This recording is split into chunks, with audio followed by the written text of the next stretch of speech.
വെടിനിർത്തൽ കരാറിന്റെ ഭാഗമായുള്ള അടുത്ത ബന്ദിമോചനത്തിന്റെ പട്ടിക പുറത്തുവന്നു. അർബൽ യഹൂദ്, അംഗം ബർഗർ എന്നിവരുൾപ്പെടെയുള്ളവരെയാണ് മോചിപ്പിക്കുക.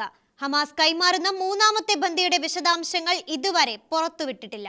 ഇവരെ 3 പേരെയും വരുന്ന വ്യാഴാഴ്ച ഇസ്രായേലിന് കൈമാറുമെന്നും വരുന്ന ശനിയാഴ്ച 3 ബന്ദികളെ കൂടി മോചിപ്പിച്ച് അങ്ങനെ ഈ ആഴ്ച 6 ബന്ദികളെ മോചിപ്പിക്കുമെന്ന് ഇസ്രായേൽ പ്രധാനമന്ത്രിയുടെ ഓഫീസ് വ്യക്തമാക്കി.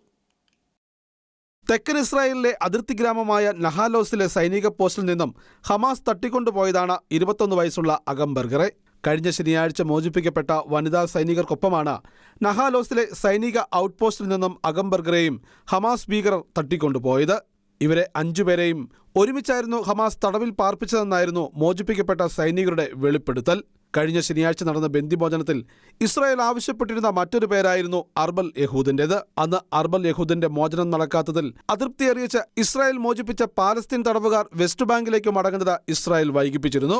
അർബൽ യഹൂദ് ജീവനോടെയുണ്ടെന്നും ഈ ആഴ്ച ഇസ്രായേലിന് കൈമാറുമെന്ന ഉറപ്പ് ഹമാസ് നൽകിയതിനു ശേഷമാണ് തടവുകാരെ ഇസ്രായേൽ വിട്ടയച്ചത്.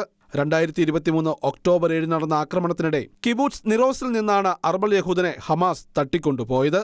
അന്നത്തെ ആക്രമണത്തിൽ അർബൽ യഹൂദിന്റെ സഹോദരൻ ഡൊലേവ് കൊല്ലപ്പെട്ടിരുന്നു. അർബൽ യഹൂദിന്റെ പങ്കാളിയെയും മറ്റ് നിരവധി ബന്ധുക്കളെയും തട്ടിക്കൊണ്ടുപോയെങ്കിലും ഇവരിൽ പലരെയും പിന്നീട് വിട്ടയച്ചിരുന്നു. ഗാസ വെടിനിർത്തൽ കരാറിന്റെ ആദ്യഘട്ടത്തിൽ മോചിപ്പിക്കാൻ തീരുമാനിച്ച 33 പേരടങ്ങുന്ന പ്രാരംഭഘട്ടത്തിലെ 7 സ്ത്രീകളിൽ ഒരാളാണ് അർബൽ യഹൂദ്. ബന്ദിമോചനം സംബന്ധിച്ച പ്രഖ്യാപനം നടത്തിയത് ചർച്ചകൾക്ക് നേതൃത്വം നൽകിയ ഖത്തറായിരുന്നു. വ്യാഴാഴ്ച മോചിപ്പിക്കുന്ന 3 ബന്ദികൾക്ക് പുറമെ വരുന്ന ശനിയാഴ്ച 3 പേരെ കൂടി ഹമാസ് ഇസ്രായേലിന് കൈമാറുമെന്ന് ഖത്തർ വ്യക്തമാക്കി. ഇസ്രായേൽ പ്രധാനമന്ത്രിയുടെ ഓഫീസ് ഇത് സ്ഥിരീകരിച്ചിട്ടുണ്ട്. International desk, Shekinah news.